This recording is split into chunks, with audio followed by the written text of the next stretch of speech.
Gua rasa keinginan Turkish Airlines mensponsori Inter ini juga ada kaitannya dengan perpanjangan kontrak Hakan ya. Dari sisi bisnis akan sangat menarik bagi Turkish Airlines bila mereka mensponsori Inter dan di Inter sendiri ada ikon sepak bola Turki. Jerewetan ceking kita, nyerewetin apa aja. Teman-teman yang sedang kalian saksikan saat ini adalah Jerewetin Inter. Apa kabar teman-teman semua? Selamat berhari Minggu. Hari ini Inter main di jam super duper sehat. Kick off jam 18.30 waktu Indonesia bagian Barat. Gua akan live dari jam 18.15. Kita cerewetin bareng-bareng ya teman-teman. Inter akan bertandang ke Stadion Renato Del Ara melawan tim asuhan Thiago Motta Bologna. Dari berita terakhir yang gua baca, kita dipastikan tanpa Skriniar dan Di Marco. Sudah ada rilis resminya di web Inter. Skriniar cedera back pain. Back pain itu apa? Tulang punggung ya, tulang belakang. Sedangkan Di Marco absen karena abdominal strain. Itu kalau gue baca-baca sakit di area perut. Semoga cedera yang dialami Skriniar dan Di Marco nggak berkepanjangan ya. Cukup istirahat satu match aja. Bener-bener deh, musim ini kita jarang punya squad full tim. Setiap pertandingannya pasti ada-ada aja yang absen. Selain tanpa Di Marco dan Skriniar, Sky Sport mengatakan bahwa ada kemungkinan Barella akan diistirahatkan. Oleh karena itu, trio gelandang tengah kita di partai lawan Bologna nanti ada kemungkinan Mkhitaryan, Brozovic, dan Calhanoglu. Yang gue bingung adalah Barella dan Calhanoglu ini lumayan sering loh diistirahatkan. Lumayan sering mereka rotasi. Malah Mkhitaryan yang main terus nggak ada istirahat-istirahatnya. Gue malah jadi khawatir Mkhitaryan yang nanti akan tepar cedera panjang. Lalu di prediksi line up versi Sky Sport ada duo bintang kita di partai lawan Porto kemarin. Brozovic Lukaku akan main sejak awal. Berarti untuk kemungkinan line up kita di partai lawan Bologna sore hari nanti akan ada Darmian di belakang menggantikan posisi Skriniar. Gua rasa De Vrij juga akan main sih gantiin Acerbi. Karena Acerbi udah main di 3 pertandingan berturut-turut. Gua rasa dia akan butuh istirahat. Lalu di lini tengah akan ada penyegaran dari sisi wingback. Dumfries dan Gosens akan main sejak awal. Begitu juga Brozo akan mengisi posisi Regista. Kemudian di lini depan akan ada duo Lukaku Lautaro. Kalau gua sejujurnya berharap Lautaro disimpan karena sejak Piala Dunia Lautaro sering banget main. Lagi pula duet Lukaku Dzeko juga nggak buruk-buruk banget. Waktu kita ngalahin Napoli kan kita pakai duet Lukaku Dzeko. Setelah match lawan Bologna, sebetulnya kita punya istirahat yang cukup teman-teman. Karena tidak ada partai di tengah pekan, tidak ada midweek.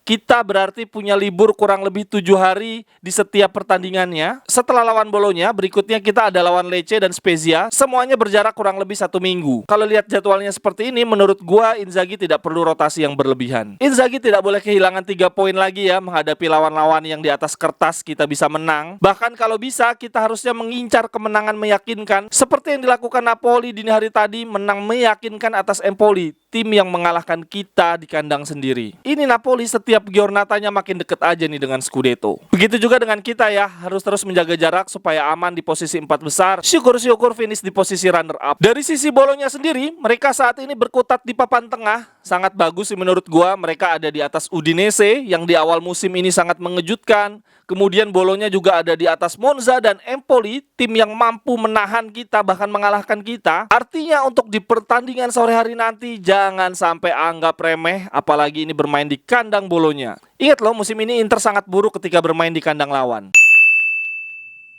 Bagi teman-teman yang bisnisnya atau usahanya mau gue promosiin di YouTube atau di Instagram gue, silakan hubungi nomor atau kontak yang ada di kolom deskripsi ya. Terima kasih.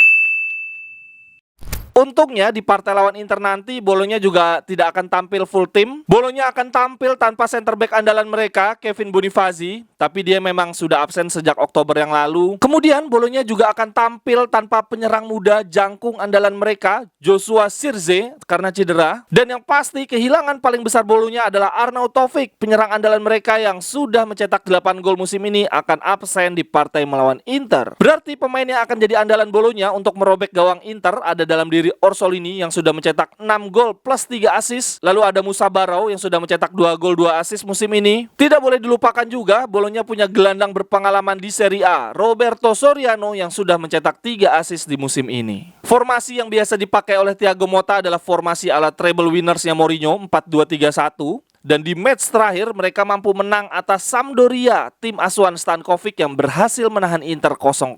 Jadi teman-teman, Bolonya bukan lawan yang mudah, tapi di satu sisi Inzaghi punya tantangan tersendiri, merebut 3 poin tanpa mengganggu keseimbangan tim. Gue berharap Inzaghi jitu ya dalam menentukan strategi rotasi seperti yang dia lakukan ketika kita menang lawan Udinese. Kalau menurut prediksi teman-teman gimana nih untuk partai melawan Bolonya? Apakah kita mampu tampil dominan, menguasai jalannya pertandingan, dan menang meyakinkan seperti saat kita membungkus Udinese dan Porto? Terakhir, untuk penutup cerewetan Inter hari ini, Sport Mediaset memberitakan bahwa Direktur Inter telah bertemu dengan perwakilan dari Turkish Airlines pada pertengahan pekan yang lalu untuk membahas kemungkinan menjadi sponsor utama jersey di musim depan. Belum ada keputusan final, namun Sport Mediaset menyatakan bahwa pertemuan antara Inter dengan Turkish Airlines sebagai pertemuan yang positif. Gua rasa keinginan Turkish Airlines mensponsori Inter ini juga ada kaitannya dengan perpanjangan kontrak Hakan ya. Gue rasa Hakan Çalhanoğlu adalah pesepak bola paling populer di Turki saat ini. Iya nggak sih teman-teman? Tentu saja dari sisi bisnis akan sangat menarik bagi Turkish Airlines bila mereka mensponsori Inter dan di Inter sendiri ada ikon sepak bola Turki. Bahkan menurut gue, kalau Turkish Airlines akhirnya deal dengan Inter, musim depan Demiral akan nyusul. Ya seperti yang teman-teman tahu lah, salah satu faktor tersendatnya finansial kita musim ini kan karena uang sponsor dari Digital Beats ini tersendat. Semoga musim depan kita dapat sponsor yang keuangannya bagus ya. Ini ada data tentang sponsor utama jersey klub-klub Serie A.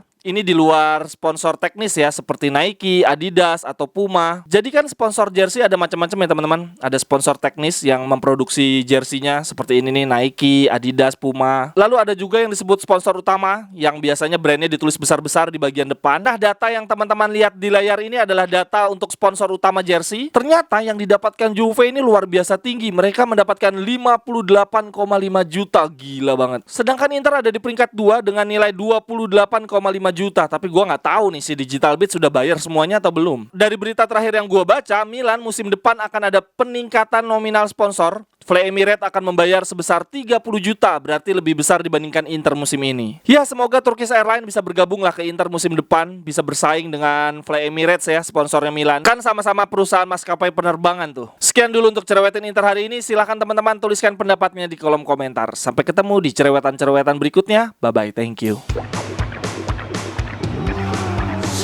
Cerewet